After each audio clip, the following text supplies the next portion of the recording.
When Kojo and Sogi were young, it was simple.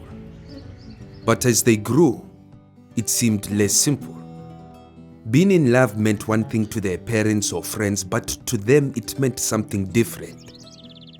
Sometimes it made them feel good, but it also made them feel confused, guilty, and sometimes worse. They got good at pretending. They had terrible stories about what could happen if they let their secret slip. This is Sogi's story, but it's many others too. In some parts of Africa, there are inspiring laws and constitutions that prohibit discrimination based on sexual orientation and gender identity.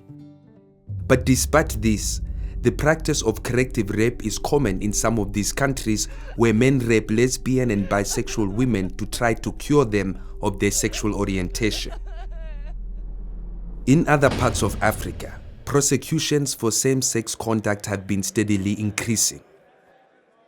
One man was jailed after just sending a text to another man.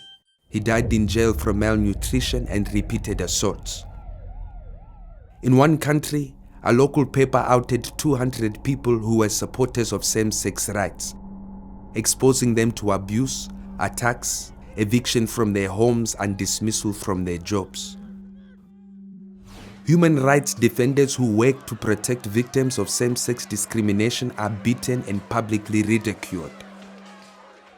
But how does this story end? In May 2014, the African Commission on Human and People's Rights, alarmed by these acts of violence and discrimination against people because of their sexual orientation or gender identity, and by their failure to investigate and prosecute perpetrators of such human rights violations, called on African states to end this abuse and extend the equal protection of the law to every individual, irrespective of their sexual orientation or gender identity. Help us spread Sogi's story.